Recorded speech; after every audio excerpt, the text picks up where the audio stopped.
Marami ng mga sinabi si Mayor Magalong na una, laban sa House Infrastructure Committee. Ang sabi niya una, ito po ay yung ayokong magitin, no? Yung anti-moro pejorative na parang lokohan lang. Pangalawa, sabi niya nagmamaang-maangan po yung mga miyembro ng komite. Ang sabi niya ho ay mga kriminal yung mga miyembro po ng komite po na ito. Ang problema ho, ang mga diskaya, yung Janet Lim Napoles, nito pong flood control scam. Di ba? Anong nangyari kay Janet Lim Napoles na bubulok sa kulungan? Wala nang dahilan para maging bahagi po ng Witness Protection Program ito pong mag-asawang diskaya. Kasi nga, ang totoo,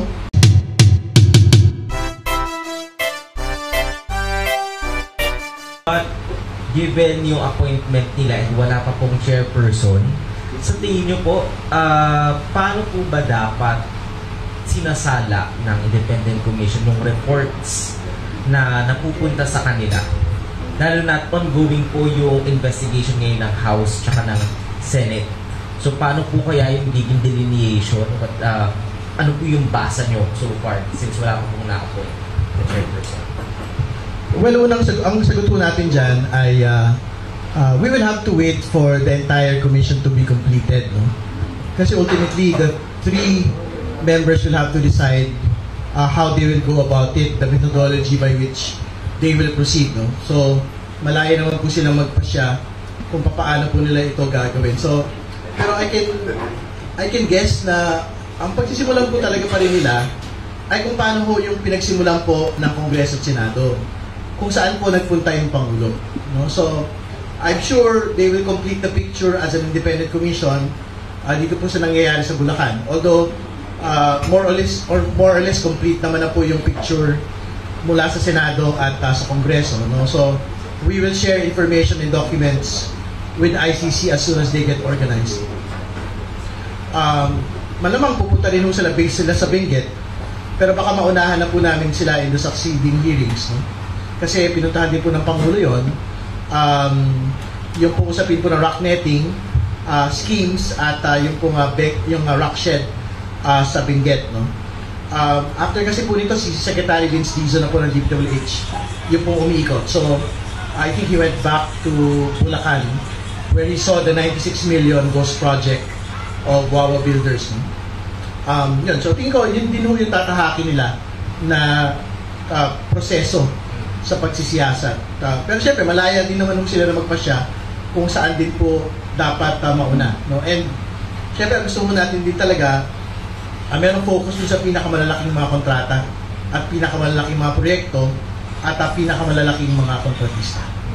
Yung mga findings nyo ba sa House, ibibigay nyo din sa ICI? Tama po yun. Actually, nababanggit po yung nababanggit po na executive order yung pong Kongreso at Senado. So, I think may mandato po na magtulungan ang ICI sa Kongreso at Senado at magpalitan po ng impormasyon at mga dokumento. Follow up lang, sir.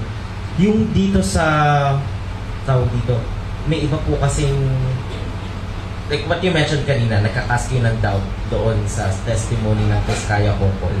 Do you think na ano pa sila, parang credible pa sila sa investigation na ito? And ano pa yung dapat nilang patunayan para maniwala kayo doon sa statements ng Tezcaya Copol? Well, credible sila kung hindi nila sana binasag yung mga testimonya nila nung humarap po sila sa Kongreso. No? So, ibig sabihin, ang status po nila ngayon, today, as we speak, hindi po sila credible resource persons, hindi po sila credible witnesses.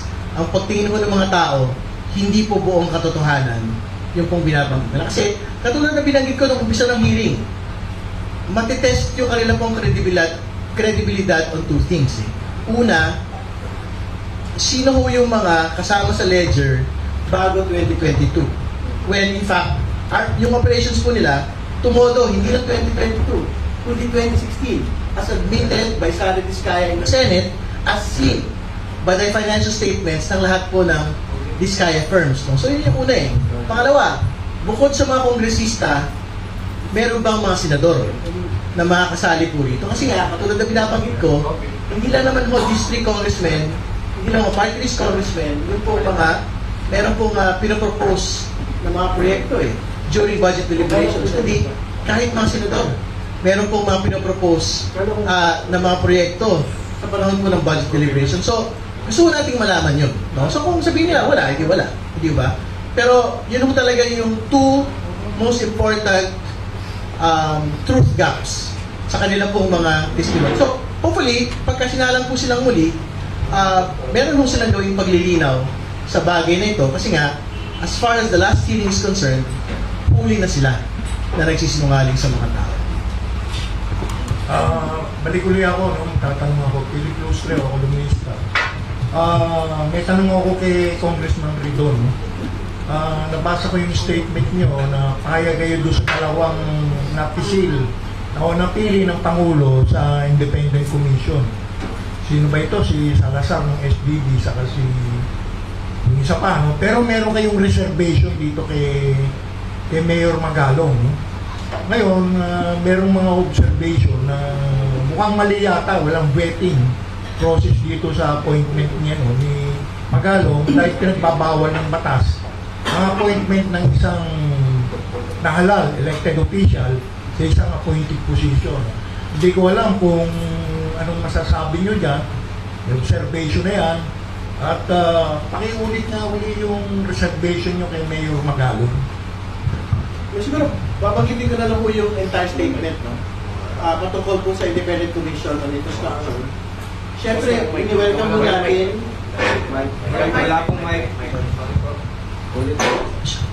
Oh, sorry, pasensya na, ulitin ko na. Okay. Sige po, katulad po na binabanggit natin kahapon, siyempre, ini-welcome po natin yung pong pagkakapili ni former DPWH Secretary Babe Singson, no? At ni SGB Chair, former SGB Chair Rosana Fajardo bilang miyembro po ng ICI.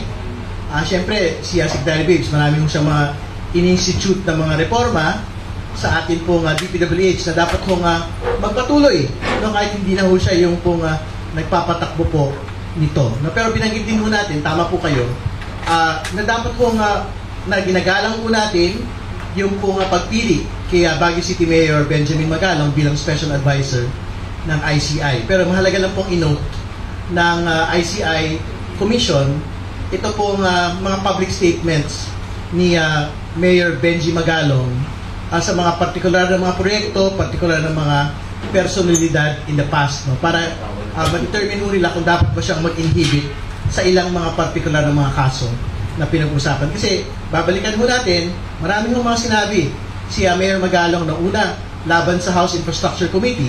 Ang sabi niya una, ito po ay yung ayokong magitin, no? Yung anti-moro pejorative na parang lokohan lang. Pangalawa, sabi niya nagmamaang-maangan po yung mga miyembro ng komite. Tapos pangatlo, ang sabi niya ho ay mga kriminal yung mga miyembro po ng komite po na ito. So, kumbaga, kailangan lang mo i-sift through nito pong tatlo. Anyway, special advisor lang naman po si Mayor Magalong. Pero, kailangan lang mo i-sift through yung kanya pong previous public statements para ma-ensure ho na wala hong prejudicial statements na ginawa po si Mayor Magalong in the course of the inquiry.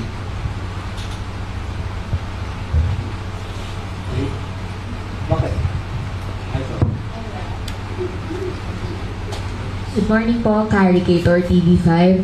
Kay Kong Ridon po, yung nabanggit niyo po kanina na hindi na nga sila credible as witnesses yung mga diskaya po. So, totally sarado na po ba dapat kung ituloy nila yung application for witness protection? As we speak, tingin ko sarado na yun. No? Kasi, una sa lahat, ano ba yung requirements para magkaroon ng witness protection? Una, hindi ikaw yung most guilty. Yun yung una eh. So pag-usapan natin yung hindi ka most guilty. Ang problema ho, ang mga diskaya, yung Janet Lim Napoles, nito pong flood control scam. Di ba? Anong nangyari kay Janet Lim Napoles? Nabubulok sa kulungan dahil siya po yung principal na sangkot dito po sa PDAP scam. No? Ganon din po ang estado nung mag-asawang Diskaya. Kasi ano sinabi nila sa affidavit nila? Sila ho'y nagbibigay ng mga pera sa mga kongresista. Di ba? Di ba exactly the same situation po yan sa PDAP scam ni Janet Lim Napoles? Di ba?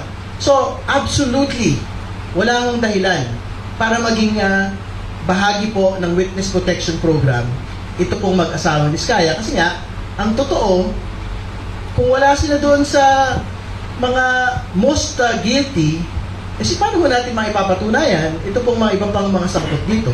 Kasi ang totoo naman, dalawa o tatlo yung partido po dito sa nangyari pong ito.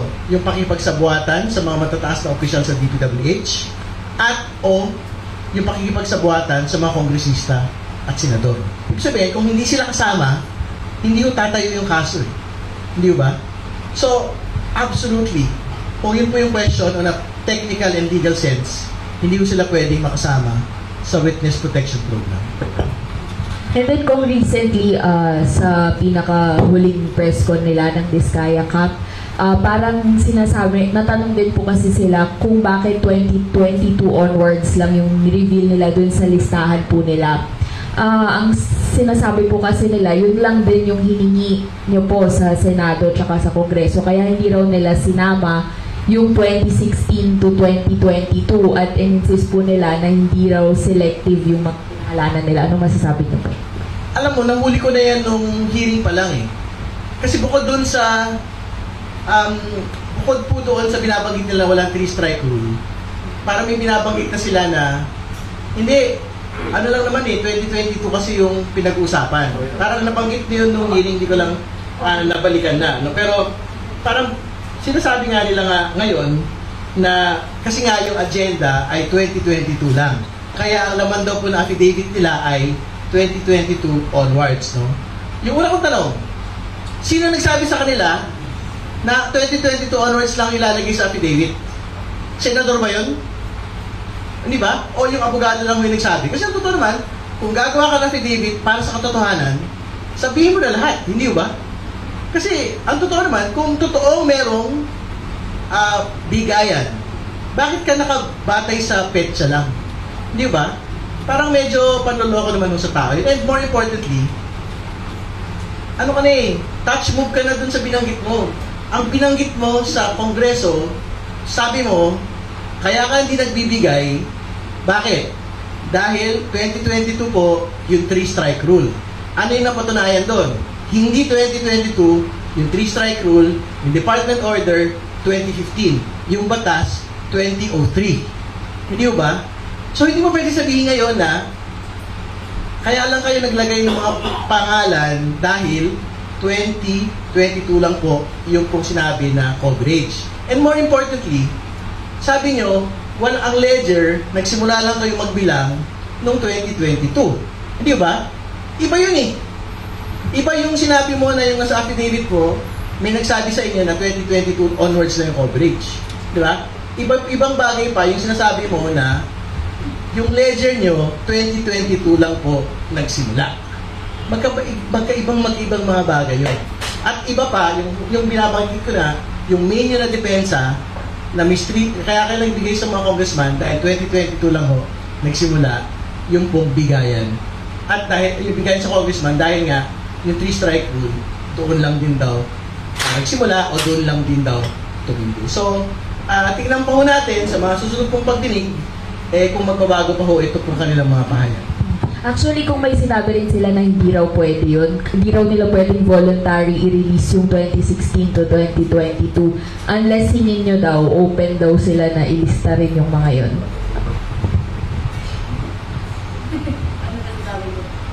Wala akong masabi. Hindi. O sige, papagbigyan natin sila na 2022, kasi nga 2022 onwards nga. O ngayon, sinasabi ko na, isulat nyo na yung 2016 to 2022. Di ba? Sisulat nyo na. Para pag nagkita tayo sa hearing sa susunod, ipakita nyo na. Sino ba yun nandun sa listahan? Di ba? Pero legally, totoo po ba yun na hindi talaga pwede na kung 2022 lang dapat? Wala naman nagsabi. Wala naman nagsabi sa kanya na 2022 na. Unless may senador doon sa Blue Ribbon Committee leadership po nung nakaraan na nagsabi na, oops, 2022 ka lang magsasalita, wala na iba. Sabihin nila yon. Kasi yung sabi nila ang sabi sa kanila, magsimula lang po sa 2022. So, tanong ko ngayon sa abogado, sa mga diskaya, sino nagsabi sa inyo na 2022 lang tayo magsisimula? Di ba? Senador ba yun? Senador ba yun? Abogado ba yun? May abogado ko na ba't may abogado pa nagsasabi sa'yo kung sino yung, ano yung coverage na sinasabi mo? So, but again, kung yun ang sinasabi nila ngayon na 2022 lang po yung sinabi sa kanila na ilagay po sa listahan, sinasabi ko na sila kanila ngayon, isulat niya yung 2016 hanggang 2022. Di ba? Last na lang po, sorry, from me. Si dating DPWH Sec Bonoan po, nalilink din dun sa Candaba, Pampanga Mayor na kontratista rin po yata. Is this something you're looking into po sa Congress? Well, bukas po tayo na silipin po ito. Kasi nagulat din po tayo. Pero, syempre, original research po ni Senator Ping yan. So, ibibigay ko natin sa kanya yung pagkakataon, syempre, na maano rin po nila ito. Ma-prosecute po nila yan on the first instance. Siguro, bago lang may susunod po na tanong, may sinabi yung Senator Ping na maganda po na makapag-usap yung pong House tsaka po yung Senado on how to proceed, no? Dito po sa atin pong mga investigasyon. Binagit po niya ito sa radio interview sa TV5, no? Sa News 5. At ito na po yung sagot po natin. Bukas po yung komite na makipag-usap po kay Senator Ping para talagang plansyahin po yung detalye ng pong pagsisiyasat para maglinaw din po dun sa direksyon po ng Kongreso at Senado dito po sa bagay na ito at kung paano din po tayo makakapagtulungan bilang magkakahiwalay pero dapat magkakasamang mga kapulungan.